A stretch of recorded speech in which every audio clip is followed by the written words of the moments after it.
Yes, class. This is your chapter number 2, admission of a partner. Okay अभी तक हमने partnership में जो मेन चीजें हमने नई ऐड की थी, पार्टनर्स कैपिटल अकाउंट और आपका पीएनएल एप्रोप्रिएशन अकाउंट, वो हमने कर लिया था. Now your next chapter is about admission of a partner. के पार्टनर जब उनका एडमिशन होता है तो बिजनेस में क्या क्या चीजें चेंजेस होती हैं. अब पार्टनर के एडमिशन से क्या मतलब है, आपने 3 लोगों को मिला के, मतलब आप 3 लोग मिलकर एक बिजनेस अगर स्टार्ट कर रहे हो और उसके बाद फिर आपको लग रहा है कि एक और पार्टनर को हम एडमिट कर लेना चाहिए, अब मतलब 3 की जगह 4 हो जाने चाहिए, तो वो होता है आपका एडमिशन ऑफ अ पार्टनर. ठीक है. अब इसके रीजंस क्या है, आप ऑलरेडी हैं, आप लोगों ने स्टार्टिंग में आपको लगा था कि 3 जने काफी हैं और 3 जनों के साथ आपने अपना बिजनेस शुरू किया, फिर बाद में क्यों लगने लगा आपको कि आपको एक नया पार्टनर चाहिए, उसके रीजंस क्या थे. तो हम उसके रीजन देखेंगे कि अगर जब आपको ये रियलाइज होने लगे कि आपकी कैपिटल को बढ़ा दो, क्योंकि आप 3 लोग अगर 1-1 लाख पे लाते हो तो 3 लाख ही लगे. ठीक है. एक रफ आइडिया दे रही हूँ मैं आपको. तो ये आपके सिर्फ 3 लाख रुपीज लगे कैपिटल में, लेकिन अगर आपको और चाहिए तो आप पार्टनर्स को उसमें लेकर आ सकते हो. पार्टनर्स क्या करेगा, आपके फंड को बढ़ाएगा बिजनेस में. Okay. Next is to make the use of expert knowledge. The incoming partner may possess expert knowledge or technique to be used by the firm. जो आपका पार्टनर है वो ऐसा हो सकता है कि किसी टेक्निकल कॉलेज नॉलेज उसको बहुत अच्छे से पता हो, जो आपको नहीं पता, जो जिसके बारे में आपको नॉलेज नहीं है इतनी. अगर कोई ऐसा आपको रिक्वायरमेंट चाहिए तो उसके लिए आप एक पार्टनर को अपॉइंट कर सकते हो. ठीक है. दूसरा होता है अवॉइड कंपटीशन. अब मार्केट में इतना ज्यादा कंपटीशन है कि आप दूसरी फर्म के साथ कंपटीशन कर रहे हैं, दूसरी फर्म जो है वो आपके साथ कंपटीशन कर रही है, तो आपके अगर वो कंपटीशन कम करना है आपको, तो आप क्या कर सकते हैं, व्हाट यू कैन डू. आप जो है उस केस में आप कंपटीशन को कम करने के लिए उस दूसरी फर्म के एम्प्लॉय को, अपने उस दूसरी फर्म के ओनर को अपनी फर्म में पार्टनर बना लो. अपनी ही फर्म में जो है आप उसको अपना पार्टनर बना के ओनर बना लो, तो कंपटीशन ऑटोमेटिकली रिड्यूस हो जाएगा. ये भी एक रीजन होता है. दूसरा होता है फॉर एक्सपेंशन ऑफ बिजनेस. अगर आपको बिजनेस को ग्रो करना है, बढ़ाना है, तो ज्यादा बढ़ाने के लिए ज्यादा कैपिटल भी चाहिए, ज्यादा काम करने की कैपेबिलिटी भी चाहिए. आप अकेले सारी चीजें नहीं कर सकते हो, तो आप क्या सोचोगे कि चलो एक और पार्टनर को हम एडमिट कर लेते हैं. ठीक है. सो ये तो होता है आपके रीजन जहाँ पे आप एक नए पार्टनर को अपने बिजनेस में इंट्रोड्यूस कराते हैं.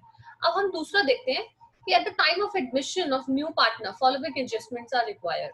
तो हमने अभी तक सीख लिया कि जब पार्टनरशिप होती है तो हमें किस तरीके से अकाउंट्स बनाए जाते हैं. पीएनएल एप्रोप्रिएशन अकाउंट नया बनता है, एक आपका कैपिटल अकाउंट बनता है, लेकिन वो नॉर्मल केस है जब आपने स्टार्टिंग में जितने पार्टनर्स थे उतने आपके एंड तक थे. लेकिन अगर आप एक नया पार्टनर एडमिट कर लेते हैं तो आपके बिजनेस के अंदर आपको काफी सारे चेंजेस करने पड़ जाते हैं. सबसे पहले चेंजेस क्या है आपका, calculation of new profit sharing ratio and sacrificing ratio. अब सैक्रिफाइसिंग रेशियो क्या है वो हम आपको नेक्स्ट क्लास में पढ़ाएंगे. आप सिर्फ रेशियो समझ लो. क्यों, क्योंकि 3 पार्टनर में आपने रेशियो रखा था 2:2:1 का, लेकिन अब एक नया पार्टनर आ गया, उसको भी तो शेयर देना पड़ेगा आपको, उसको भी तो प्रॉफिट का हिस्सा बनाना, प्रॉफिट का हिस्सेदार बनाना पड़ेगा. तो अब आप क्या करेंगे, एक नया रेशियो निकालेंगे जिसमें 4 लोग इंक्लूड होंगे, क्योंकि आप 3 पार्टनर्स नहीं रहे, आप 4 हो गए हैं. सेकेंड आपका है accounting treatment of goodwill. Okay.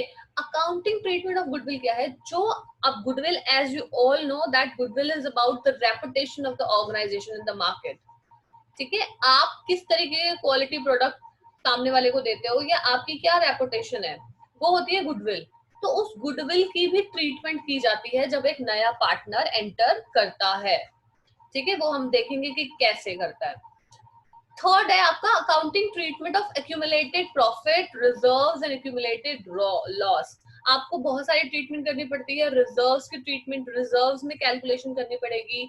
जो भी एक्यूमुलेटेड लॉस और प्रॉफिट है उनको जानना पड़ेगा.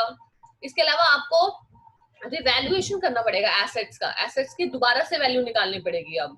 ठीक है. कि जो एसेट्स थे उनकी वैल्यू पहले 1 लाख थी, अब आपको दोबारा से रिवैल्यूएट करके उनका उनका प्राइस लगाना पड़ेगा. और लायबिलिटीज भी रिवैल्यूएट करनी पड़ेगी, लायबिलिटीज को भी रीअसेसमेंट करना पड़ेगा. ठीक है. दूसरा आप क्या करेंगे, जो आपकी कैपिटल की एडजस्टमेंट है न्यू प्रॉफिट शेयरिंग रेशियो में, वो आप करेंगे. तो ये पॉइंट सारे के सारे हम एक एक करके पढ़ेंगे कि पार्टनर्स की एंट्री हुई और हमने यहाँ पे रेशियो चेंज किया, पार्टनर्स की एंट्री हुई और हमने यहाँ पे गुडविल में चेंजेस किए, ठीक है। तो ये हम एक एक करके पढ़ेंगे क्लास। अब जो हम स्टार्ट करने वाले हैं, सबसे पहले जो टॉपिक है वो हम सेकंड टॉपिक स्टार्ट करने वाले हैं, वो है goodwill.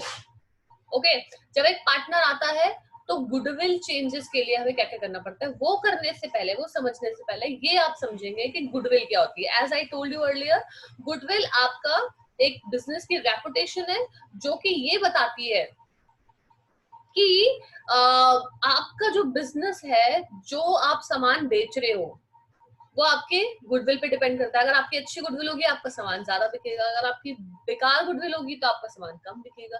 This is all about what, this is all about reputation, ठीक है।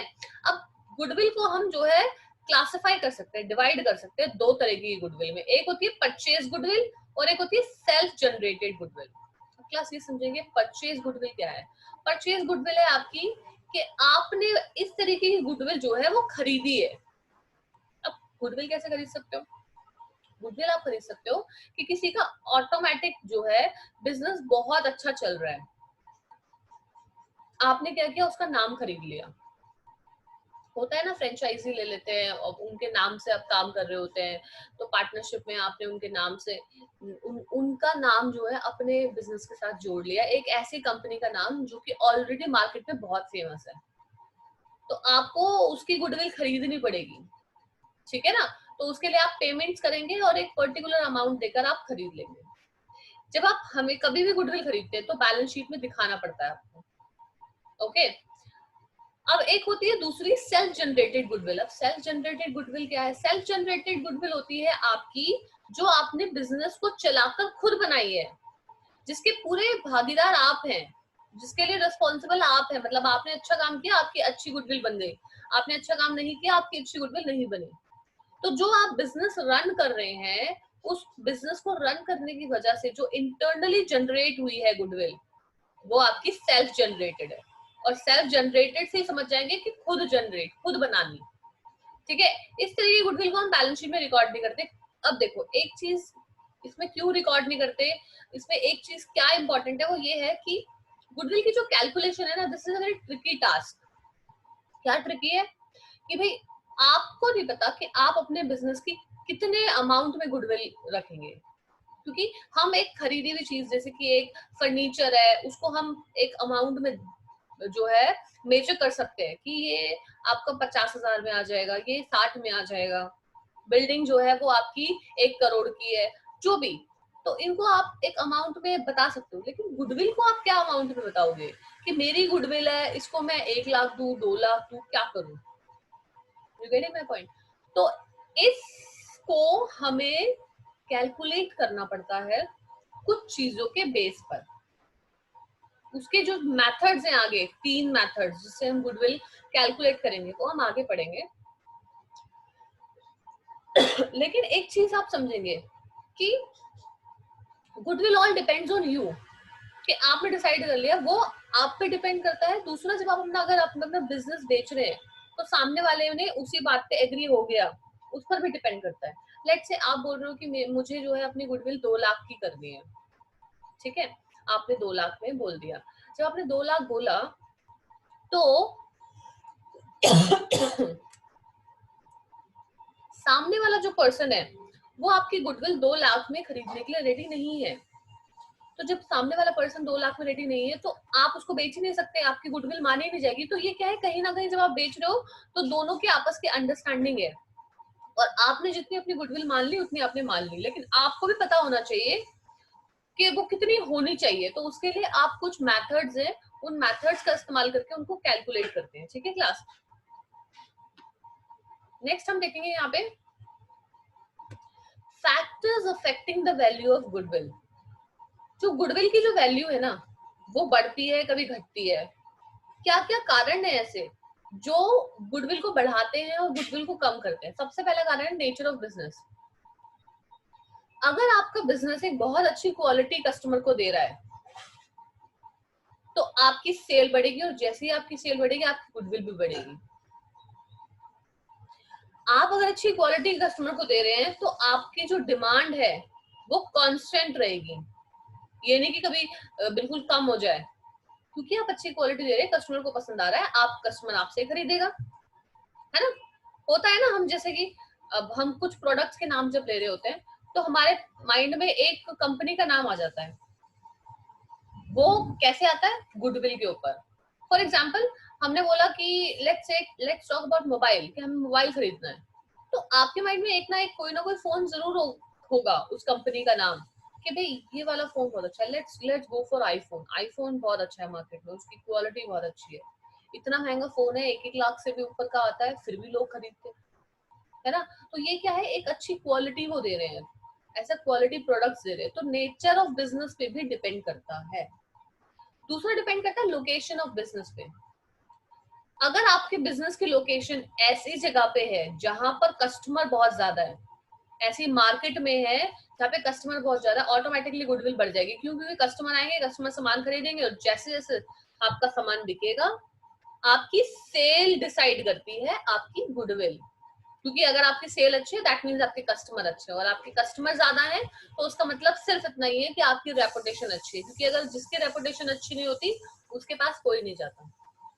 ठीक है, तो लोकेशन बहुत ज्यादा मैटर करती है। अगर आप एक ऐसी जगह पे चले गए जहां पे उस तरीके के कस्टमर ही नहीं मिले, ऑटोमेटिकली गुडविल रिड्यूस हो जाएगी। ठीक है। दूसरी है ओनर्स रेपुटेशन। ओनर्स, देखो ओनर की रेपुटेशन भी बहुत ज्यादा इंपॉर्टेंट मानी जाती है। क्यों? अगर आप एज अ ओनर अपने बिजनेस के लिए ऑनेस्ट नहीं है, अपने कस्टमर से ऑनेस्ट नहीं है, ट्रस्टवर्दी नहीं है, कि कस्टमर आप पे विश्वास करने से डरेगा, और अगर कस्टमर आप पे विश्वास करने से डरेगा, वो आपका सामान नहीं खरीदेगा, और ऑटोमेटिकली गुडविल कम हो जाएगी।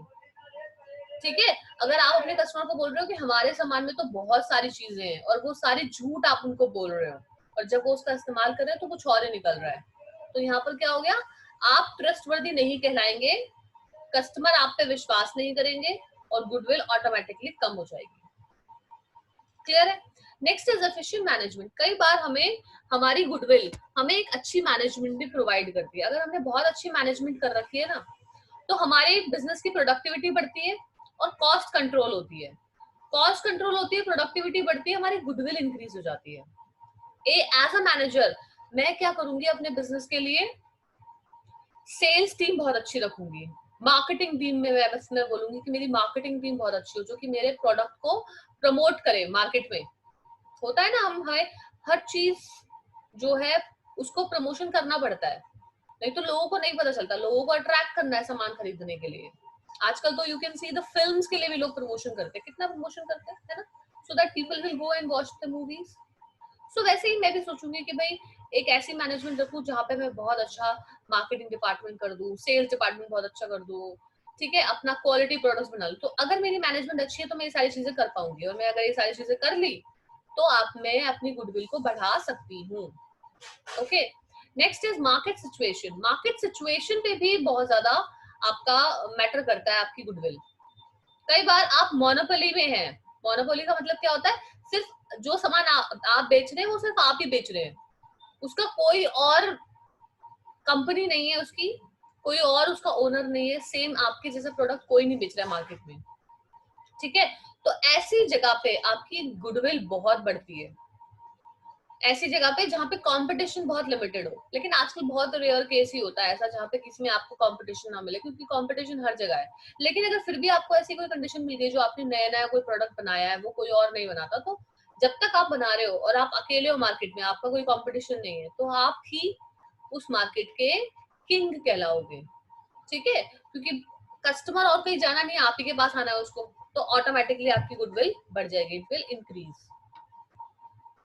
नेक्स्ट है स्पेशल एडवांटेजेस। कुछ स्पेशल एडवांटेज होते हैं आपके फर्म के पास जिससे गुडविल बढ़ती है। जैसे कि एक फर्म के पास एक स्पेशल एडवांटेज है, जैसे कि उसके पास इंपोर्ट लाइसेंस है, पेटेंट्स है, ट्रेडमार्क्स है, कॉपीराइट्स है, शॉर्ट सप्लाई ऑफ इलेक्ट्रिसिटी। तो इससे क्या होता है, अगर उसके पास ये सारी चीजें हैं तो कुछ उसको सब्सिडीज मिलती हैं। ठीक है। अब वो क्या है, जैसे कि उसको इलेक्ट्रिसिटी की सप्लाई बहुत कम रेट में मिल जाती है। Subsidies for being situated in a special economic zone. कई बार उसको सब्सिडीज मिल जाती है कि वो, आप अगर ऐसे बिजनेस में जो कि बहुत ही कम लोग उस जगह पे जाके काम करते हैं, तो आपको गवर्नमेंट क्या करती है, सब्सिडीज दे देती है, तो आपका खर्चा जो है वो कम होता जा रहा है। ठीक है, जैसे जैसे खर्चा कम होता चला गया आपका, आपकी जो गुडविल है वो उसकी वैल्यू ऑटोमेटिकली बढ़ जाती है। तो कुछ स्पेशल एडवांटेज अगर आपके पास है जो और बिजनेस के लोगों के पास नहीं है, वो भी हेल्प करेगा आपकी गुडविल को बढ़ाने में। ठीक है, so this is your last point for the factor affecting the goodwill. Next is your need for valuation class.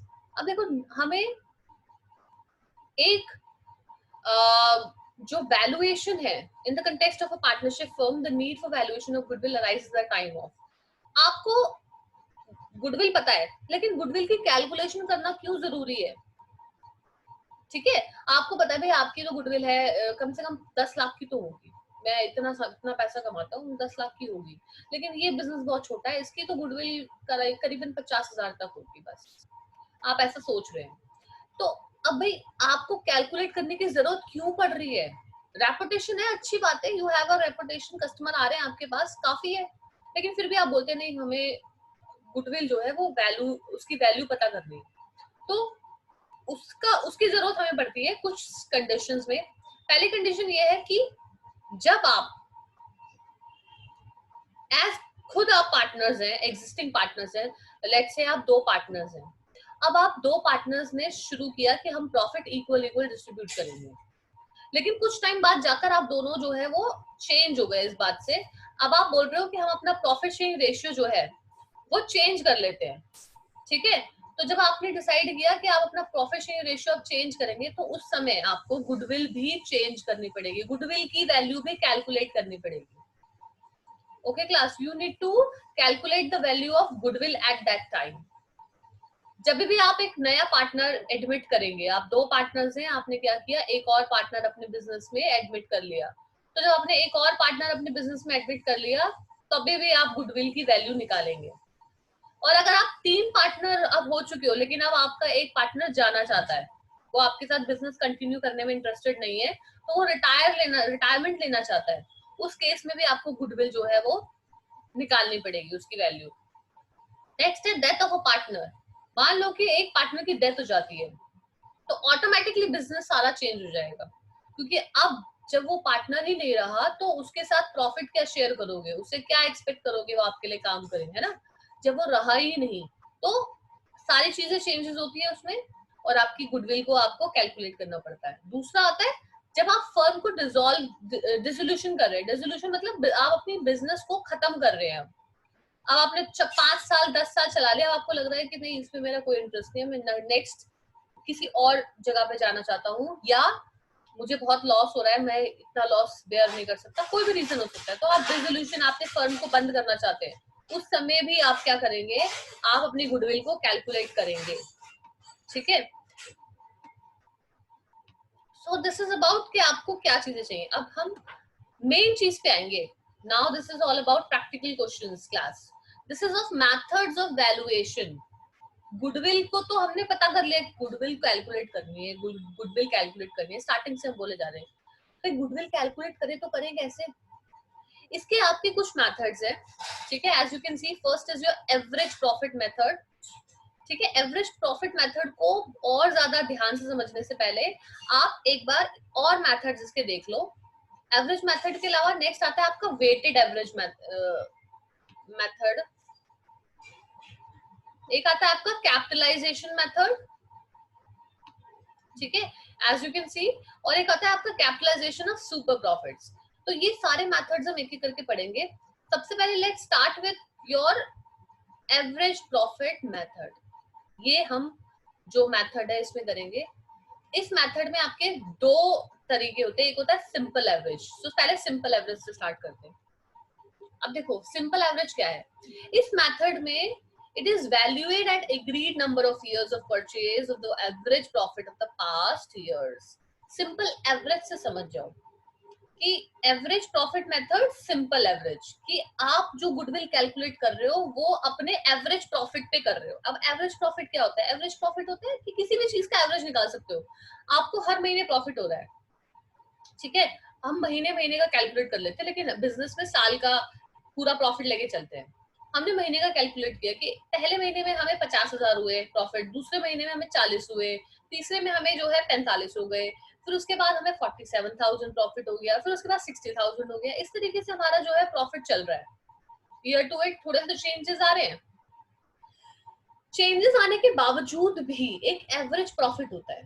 आप लोगों ने मैथ्स में भी पढ़ा होगा, छोटी अपनी क्लासेस में भी पढ़ा होगा, एवरेज कैसे निकालते हैं। एवरेज में हम क्या करते हैं, सारे के सारे अमाउंट को ऐड कर देते हैं, और ऐड करने के बाद जितने अमाउंट है, अगर आपके 4 अमाउंट है तो 4 से डिवाइड कर दोगे, 5 अमाउंट है तो 5 से डिवाइड कर दोगे, तो डिवाइड करने के बाद जो अमाउंट निकलेगा वो होगा आपका एवरेज प्रॉफिट।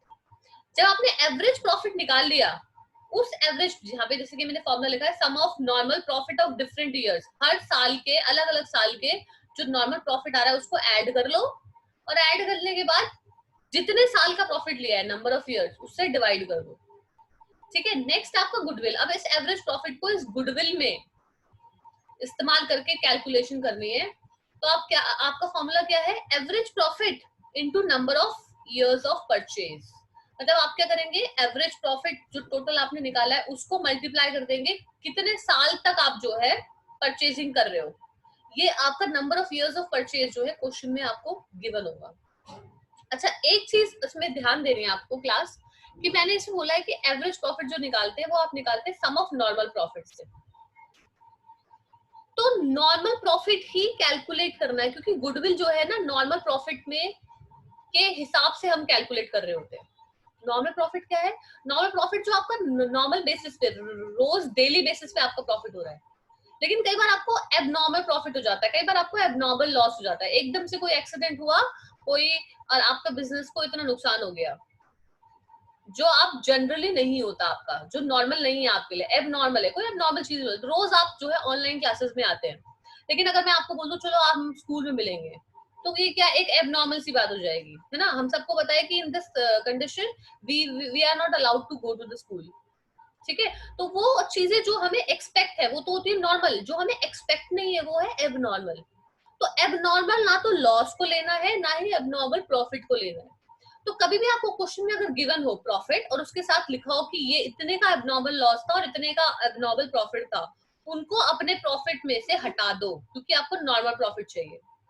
तो ये आपका, लेट्स से अगर आपका टोटल प्रॉफिट दे रखा है तो टोटल प्रॉफिट में से एबनॉर्मल लॉस नहीं चाहिए आपको। एबनॉर्मल लॉस क्या करते हैं, माइनस करते हैं ना, लेकिन ऑलरेडी माइनस है इसमें, तो क्या करोगे आप, रिवर्स करोगे। एबनॉर्मल लॉस नहीं दिखाना, उसको ऐड कर लो। एबनॉर्मल प्रॉफिट नहीं दिखाना, उसको माइनस कर दो। उसने एबनॉर्मल प्रॉफिट भी दिखा दिया इसमें, कि 5,000 का मेरा डेली का प्रॉफिट हुआ और 2,000 का मेरा एबनॉर्मल प्रॉफिट हो गया। वो क्या हुआ कि मेरी लॉटरी लग गई और 2,000 मुझे वहां से मिल गए। उससे आप गुडविल थोड़ी निकाल सकते हो, हर बार थोड़ी लॉटरी लॉटरी आपकी लगेगी। तो उस एबनॉर्मल प्रॉफिट को क्या करो, इसमें से माइनस कर दो। और एबनॉर्मल लॉस अगर आपने इसमें से ऑलरेडी पहले माइनस किया है तो वो नहीं करना, उसको ऐड करना पड़ेगा, तो आपका नॉर्मल प्रॉफिट आएगा। Okay class. जैसे ही आपका एक नॉर्मल नॉर्मल प्रॉफिट आ गया, तो अब इस ये फॉर्मूल पूरा का पूरा चैप्टर जो ये टॉपिक है, ये आपका फॉर्मूले पे डिपेंड है। ठीक है। तो फॉर्मूले लर्न करना आपको बहुत ज्यादा जरूरी है क्लास। ठीक है। अब नेक्स्ट इसका एक क्वेश्चन देखते हैं। आपको क्या करना है, goodwill, calculate the value of goodwill on the basis of 3 years purchase of average profit of the preceding 5 years were as follows. अब देखो यहाँ पे गुडविल कैलकुलेट करनी है किस बेस पे, 3 इयर्स परचेज दे रखा है, तो number of purchase of years मिल गया आपको 3 है, और बोल रखा है यहाँ पे एवरेज प्रॉफिट दे रखा है 5 साल का, 2017 से 18 का दे रखा है 8 लाख, 2016 से 17 ये आगे पीछे हो गया है, यहाँ से 2013 से 14 13 लाख, 14 से 15 4 लाख, यहाँ पे लॉस दे रखा है, और बाकी सारे ये प्रॉफिट है। तो इन क्वेश्चन से अब आपको क्या करना है, कैलकुलेट करना है आपकी गुडविल। तो सबसे पहले सोल्यूशन देखेंगे। यहाँ पे सोल्यूशन में हमें क्या निकालना होता है, एवरेज प्रॉफिट। एवरेज प्रॉफिट आपको पता है टोटल प्रॉफिट अपॉन में नंबर ऑफ ईयर्स। ठीक है। तो हमने क्या किया, जो हमारा प्रॉफिट था वो सारा ऐड कर लिया, उसमें से हमने लॉस माइनस कर दिया। ठीक है। तो पहला प्रॉफिट था 8 लाख, 8 लाख में 15 लाख ऐड किए, फिर उसमें 18 लाख ऐड किए, फिर ये तो लॉस आ गया भाई 4 लाख, 4 लाख माइनस कर दो, 4 लाख माइनस कर दिए, 13 लाख फिर प्रॉफिट है तो उसको ऐड कर दिया। तो ऐड करने के बाद, ये सारी चीजें करने के बाद जो अमाउंट आया वो आया आपका 50 लाख। इस 50 लाख को डिवाइड करोगे 5 से, क्यों? क्योंकि कितने अमाउंट है, एक साल का ये है, दो दूसरे साल का, 3 4 5, पूरे 5 साल का अमाउंट दे रखा है, तो 5 अमाउंट है, तो 5 अमाउंट 5 से ही डिवाइड करना पड़ेगा। जब 5 से डिवाइड किया तो एवरेज प्रॉफिट आ गया 10 लाख। अब एवरेज प्रॉफिट आपका 10 लाख है और number of years of purchase आपका 3 है, तो गुडविल का फॉर्मूला बताइए आपको क्या है, average profit into number of years of purchase. ठीक है, 10 लाख में 3 से आप मल्टीप्लाई कर देंगे तो आपका 30 लाख आ जाएगा। ठीक है क्लास, जैसे ही आपका 30 लाख आ गया तो this is the amount of your goodwill. ये तो आपका नॉर्मल सा केस है जिसे हम कहते हैं यहाँ पर एवरेज प्रॉफिट के बेस पे सिंपल एवरेज में हमने निकाल लिया। ठीक है, इसी में एक और पैटर्न आता है आपका, वो ध्यान से समझेंगे। उसमें क्या आता है कि अब यहाँ पर नॉर्मल प्रॉफिट के साथ साथ ये तो है देखो नॉर्मल सी चीज में जैसे मैंने बताई, लेकिन क्वेश्चंस को थोड़ा कॉम्प्लिकेट करने के लिए कई बार उसमें एबनॉर्मल लॉस दे देते हैं, एबनॉर्मल प्रॉफिट दे देते हैं, उनको हटा दो, क्योंकि एबनॉर्मल चीजें नहीं लिखनी है आपको। एबनॉर्मल चीजें कभी कभी होती है, उससे आप गुडविल थोड़ी पता लगाओगे अपनी, है ना, तो वो कभी भी गुडविल नहीं डिसाइड करती है। तो अब इस क्वेश्चन को देखेंगे यहाँ पे, this question says Sumit purchased Amit's business on 1st April 2018. Goodwill was decided to be valued at 2 years of purchase of average normal profit of last 4 years. ठीक है, नंबर ऑफ परचेज ईयर आपका दे रखा है यहाँ पे 2 साल का, और 4 साल का जो नॉर्मल प्रॉफिट है उसके बेस पे आपको एवरेज प्रॉफिट जो है के हिसाब से आपको गुडविल निकालनी है। ठीक है, लेकिन कुछ चीजें यहाँ पे दे रखी है, वो ये दे रखी है कि एबनॉर्मल लॉस दे रखा है 2015 का। ठीक है, फिक्स्ड एसेट बेच दी, उसका फायदा हो गया आपको 2016 में। तो फिक्स्ड एसेट जो बेची वो हर साल तो नहीं बेचते ना, एबनॉर्मल प्रॉफिट है ये गेन है आपका, नहीं दिखाना इसमें। ठीक है, दूसरा 2017 में आपने क्या किया, जो एसेट थी फर्म की वो आपकी आप इंश्योर करनी थी आपको, आपने इंश्योरेंस नहीं किया, आपने इंश्योरेंस प्रीमियम का अमाउंट पे नहीं किया। अब इसका क्या करेंगे, देखो इन एंट्रीज का क्या करेंगे, सबसे पहले देखते हैं यहाँ पे कैलकुलेशन। फॉर्मूला बताइए आपको गुडविल का, average profit into number of purchase year, लेकिन एवरेज प्रॉफिट तो निकालो पहले। अब एवरेज प्रॉफिट को कैलकुलेट करने के लिए हमने क्या किया, 2015 में हमें जो प्रॉफिट दिया था वो था 80,000 रुपए। ठीक है, लेकिन 2015 से रिलेटेड एक एडजस्टमेंट दे रखी है, वो क्या एडजस्टमेंट दे रखी है कि 2015 में 20,000 का एबनॉर्मल लॉस हो गया। तो एबनॉर्मल लॉस जो इसमें से माइनस किया है नहीं करना भाई, एबनॉर्मल लॉस को इसमें क्या करोगे आप, ऐड कर दो, एबनॉर्मल लॉस को इसमें ऐड कर दो। मतलब आपने, आपका 1 लाख का प्रॉफिट हुआ था लेकिन उसमें से आपने लॉस माइनस कर दिया, एबनॉर्मल लॉस 20,000 का, और आप दिखा रहे हो 80,000 रुपया। आपका 80,000 नहीं है, एबनॉर्मल लॉस नहीं इसमें हम दिखाते, तो एबनॉर्मल लॉस को ऐड कर दो। ठीक है, तो 2015 का प्रॉफिट आ गया 1 लाख रुपए, 2016 में 1,45,000 था, लेकिन उसकी भी एक एंट्री यहाँ पे दे रखी है, 2016 की एंट्री आपको दे रखी है कि 2016 में आपको एक एबनॉर्मल गेन प्रॉफिट हुआ। क्या हुआ कि आपने एसेट बेच दी, हर साल नहीं बेचते जैसे मैंने बताया, तो उस प्रॉफिट को इसमें मत दिखाओ, वो प्रॉफिट हर साल नहीं आएगा, तो उस प्रॉफिट को माइनस कर दो इसमें से। तो मैंने क्या किए, 25,000 यहाँ पर माइनस कर दिए, as you can see this is in the bracket, तो मैंने 25,000 माइनस किए, तो ये आ गया आपका 1,20,000। ठीक है, अब 2017 में प्रॉफिट था 1,60,000, लेकिन एक एडजस्टमेंट और दे रखी है इसमें क्लास, इसमें देखो एडजस्टमेंट, इसकी एडजस्टमेंट थोड़ा ध्यान से सुनेंगे क्योंकि ये आपकी एबनॉर्मल ना तो लॉस है ना ही एबनॉर्मल प्रॉफिट है। ये क्या है, ये बोल रहा है कि 2017 में जो आपकी एसेट्स थी फर्म की वो इंश्योर नहीं थी, आपने क्या किया 2017 में इंश्योरेंस प्रीमियम दिया ही नहीं। अब इंश्योरेंस प्रीमियम पहले समझो, क्या ये लॉस है, नहीं, क्या ये प्रॉफिट है, नहीं, क्या है ये खर्चा है। ये कैसा खर्चा है, ये तो प्रॉफिट में दिखाना पड़ेगा ना, ये खर्चा, ये तो आपके साल का खर्चा है, लेकिन ये खर्चा उसने पे ही नहीं किया, तो भाई प्रॉफिट कैसे माना जाएगा आपका सही। अगर आप अपने साल के खर्चे ही उसमें से हटाओगे नहीं तो प्रॉफिट तो सही थोड़ी माना जाएगा, ये खर्चा माइनस करो इसमें से। तो आप क्या करोगे, जो प्रॉफिट दे रखा है 2017 का, उसमें से पहले ये खर्चा माइनस करोगे, 15,000 का खर्चा माइनस करो, तो जो भी एडजस्टमेंट दी हो ना उसमें सबसे पहले ये देख लो कि क्या वो एबनॉर्मल लॉस है, क्या वो एबनॉर्मल प्रॉफिट है, क्या वो कोई एक्सपेंस है, क्या वो कोई रेवेन्यू है। अगर वो एक्सपेंस है, क्या वो प्रॉफिट से रिलेटेड है, तो हाँ ये इंश्योरेंस प्रीमियम आपका एक्सपेंस है, प्रॉफिट से रिलेटेड है, प्रॉफिट एंड लॉस अकाउंट से रिलेटेड है, तो माइनस कर दो। तो माइनस के 1,45,000 है, 2018 से रिलेटेड कोई एडजस्टमेंट नहीं है, तो वो सीधा 2 लाख का अमाउंट आप दिखाएंगे। जब सारे अमाउंट निकाल लिए तो अब आपको नॉर्मल प्रॉफिट निकालना है, तो क्या करना पड़ेगा, सबको ऐड करेंगे सबको ऐड करके नॉर्मल प्रॉफिट आ गया 5,65,000। इस नॉर्मल प्रॉफिट से अब एवरेज प्रॉफिट निकालेंगे। टोटल अमाउंट में से जितने अमाउंट दे रखे, 1 2 3 4 साल का 4 से डिवाइड कर दिया तो आपका अमाउंट आया 1,41,250। जैसे ही अमाउंट आ गया गुडविल निकाल लो। As you all know formula क्या है, average profit into number of years of purchase goodwill. ठीक है, तो आपको जितने साल की गुडविल का निकालना है नंबर ऑफ परचेज के हिसाब से, जो आपकी 2 साल दे रखी है, तो इसको 2 से मल्टीप्लाई किया, आपका अमाउंट हो गया 2,82,500। Okay, so that's all for the day.